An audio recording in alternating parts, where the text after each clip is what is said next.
आज अनिता ने कमाने वाली बहू के बारे में मेरी आंखों पर पड़ा पर्दा हटा दिया था। कमाने वाली बहू, मम्मी, आप हमारे साथ बंगलौर चलो। पापा थे तो अलग बात थी, अब आप अकेली यहाँ गांव में कैसे रहेगी? बेटे अनिल ने कहा तो मैं असमंजस में पड़ गई। हार्ट अटैक से हुई इनकी अचानक मौत से मैं अपने आप को लाख कोशिश के बाद भी संभाल नहीं पा रही थी। 12 दिन हो जाने से सभी मेहमान चले गए थे। बेटा अनिल और बहू अनिता दोनों ही इंजीनियर है। मेरी सहेलियों ने मुझसे कहा कि बेटे बहू के पास रहने नहीं जाना क्योंकि कमाने वाली बहू को बुजुर्ग सास बिल्कुल अच्छी नहीं लगेगी। उसकी आजादी में तुम्हारे जाने से खलल पड़ेगा। वो तुम्हें ताने मार मार कर तुम्हारा जीना हराम कर देगी। वैसे भी भाई साहब ने जीते जी ही पूरी संपत्ति बेटे के नाम कर दी थी। ऐसे में तो पूरी संभावना है कि बेटा बहू यहाँ का मकान बेचकर सब माल ले लेंगे और तुम्हें पाई पाई के लिए तरसा देंगे। लेकिन बेटे बहू के साथ जाना मेरी मजबूरी भी थी। 60 की उम्र में अपने घुटनों के दर्द के कारण मैं अपनी किराना दुकान चलाने में असमर्थ थी। 12 दिन के कार्यक्रम का पूरा खर्चा बेटे ने ही किया, लेकिन छोटे मोटे खर्च के लिए बेटे के आगे हाथ फैलाना मुझे ठीक नहीं लगा और जो थोड़े बहुत पैसे हमने जमा कर रखे थे वे खर्च हो गए। अब हालात ये थे कि मेरे पास 100 रुपए भी नहीं थे। असमंजस में मैं अनिल को कोई जवाब नहीं दे पाई। इतने में अनिता ने कहा, मम्मी जी बताए कि कौन कौन सी साड़ियाँ रखनी है। मैं आपका सूटकेस पैक कर देती हूँ। अनिता के ऐसा कहने पर मैं कुछ बोल नहीं पाए और चुपचाप इन लोगों के साथ बंगलौर आ गई। अनिल और अनिता दोनों ही मेरा पूरा पूरा ख्याल रखते। सभी साथ ही में खाना खाते। अनिता मेरी पसंद के हिसाब से खाना बना देती। दोनों की यही कोशिश रहती कि मुझे इनकी याद न सताए, मैं खुश रहूं। 8 साल का पोता छीटू तो दादी माँ कहकर मेरे आगे पीछे घूमते रहता। मैं कोई भी चीज के लिए बोलती तो वो चीज मुझे बराबर ला कर दे देते। ये सब देखकर मेरे मन को बहुत शांति मिल रही थी। मैं सोचने लगी कि लोग बेवजह ही आजकल के बच्चों को बदनाम करते हैं, कि वे लोग बुजुर्ग माँ बाप की कद्र नहीं करते। खासकर यदि बहू कमाने वाली हो तो वो सास को नौकरानी ही समझने लगती है। अनिता भी तो कमाती है लेकिन कितने अच्छे से घर और दफ्तर दोनों संभालती है। कभी कोई ताना नहीं मारती। वो तो मुझे ही लगता है कि वो ऑफिस और घर दोनों जगह का काम कर थक जाती होगी, इसलिए मैं ही थोड़ा बहुत काम कर लेती हूँ। लेकिन बेटा बहू दोनों ने कभी भी मुझे किसी काम के लिए नहीं कहा। 1 महीना कैसे बीत गया पता ही नहीं चला। आज सबने बाहर घूमने का कार्यक्रम बनाया। मॉल में घूमते घूमते अनिल और अनिता एक दुकान से कुछ खरीदी करने लगे। मैं और छीटू थोड़ा आगे निकल गए। आइसक्रीम की दुकान पर छीटू ने कहा, दादी माँ मुझे आइसक्रीम खानी है। मेरे ऊपर तो मानो बिजली गिर गई, क्योंकि मेरे पास तो पैसे थे ही नहीं। इतने दिनों में पैसों की कोई जरूरत महसूस भी नहीं हुई थी।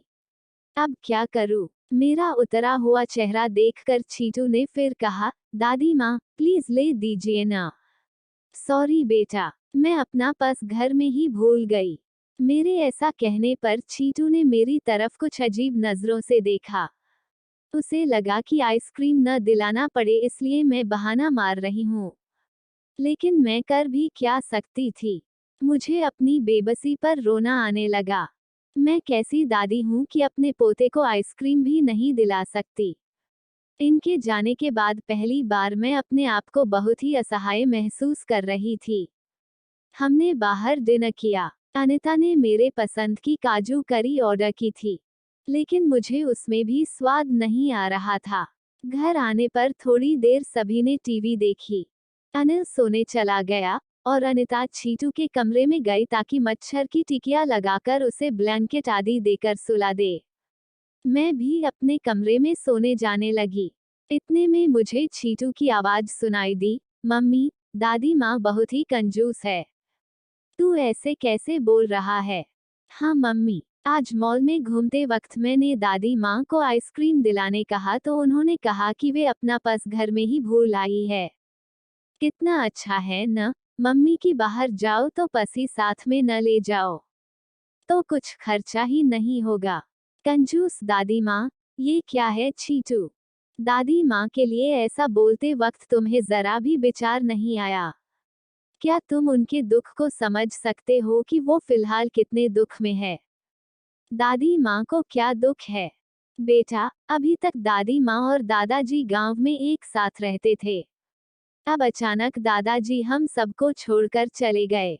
जिस व्यक्ति के साथ हम 24 घंटे रहते हैं, साथ में उठते बैठते हैं, साथ में खाना खाते हैं, अपना दुख सुख शेयर करते हैं, वही व्यक्ति अचानक हमसे बहुत दूर चला जाता है, तो कितना दुख होता है ये अभी तुम नहीं समझ सकते। सोचो, अचानक तुम्हारे मम्मी पापा तुमसे बहुत दूर चले जाएं, इतनी दूर कि कभी वापस न आए, तो क्या तुम्हें दुख नहीं होगा? नहीं मम्मी, मैं आप लोगों के बिना नहीं रह सकता। बेटा, फिर सोचो दादी माँ दादाजी के बिना कैसे रह रही होगी। ऐसी स्थिति में यदि वो अपना पर्स घर में भूल गई तो तुमने उन्हें कंजूस तक कह दिया। तुम्हें तुम्हारे प्रति उनका प्यार नहीं दिखा। जब भी तुम्हें स्कूल से आने में 5-10 मिनट की भी देरी हो जाती है, तो वो लगातार बालकनी में खड़े होकर तुम्हारा रास्ता देखती रहती हैं। उस दिन उनके घुटनों में बहुत दर्द होने के बावजूद तुम्हारे कहने पर उन्होंने तुम्हारी मनपसंद मेथी मटर मलाई बनाई थी। इसलिए बेटा, किसी के लिए कोई भी राय बनाने से पहले उस व्यक्ति के दृष्टिकोण से भी सोचना चाहिए। सॉरी मम्मी, ये वार्तालाप सुनकर मुझे अपनी बहू पर बहुत गर्व हुआ। उसकी जगह यदि मैं होती तो शायद मैं भी अपने बेटे को इतने अच्छे से नहीं समझा पाती। सुबह अनिल ऑफिस चला गया और छीटू स्कूल। अनिता ऑफिस जाते जाते मेरे हाथ में कुछ रुपए देने लगी। ये क्यों बहू, मुझे पैसों का क्या काम है? मम्मी जी, इंसान को पैसों का कब काम पड़ जाए कह नहीं सकते। आप मंदिर जाती है, कभी दक्षिणा चढ़ा दीजिए, कभी छीटू के कोई चीज के लिए जिद करने पर उसे वो चीज लेकर दे दीजिए। लेकिन बहू, मम्मी जी, यदि यह पैसे अनिल आपको देते तो क्या आप मना करती? नहीं न, आपकी बहू भी कमाती है, तो फिर आप अपनी बहू से पैसे क्यों नहीं ले सकती? अनिता की बातें सुनकर खुशी के मारे मेरी आंखों में पानी आ गया। जो बात मेरा बेटा भी समझ न सका वो बात मेरी बहू ने समझ ली थी। मैं ईश्वर से प्रार्थना करने लगी कि मेरे जैसी बहू वो सबको दे। लोग बेवजह ही कुछ कमाने वाली बहुओं के दुर्व्यवहार को देखकर सभी कमाने वाली बहुओं पर लांछन लगाते हैं कि वे तुनक मिजाज और घमंडी होती हैं। सास ससुर उनको बिल्कुल अच्छे नहीं लगते आदि। कुछ बहुएं अनिता जैसी समझदार, सुलझे विचारों वाली, बड़ों का सम्मान करने वाली भी होती है। आज अनिता ने कमाने वाली बहू के बारे में मेरी आंखों पर पड़ा पर्दा हटा दिया था। आपको ये कहानी पसंद आई हो तो लाइक, शेयर, सब्सक्राइब और कमेंट जरूर करें। धन्यवाद।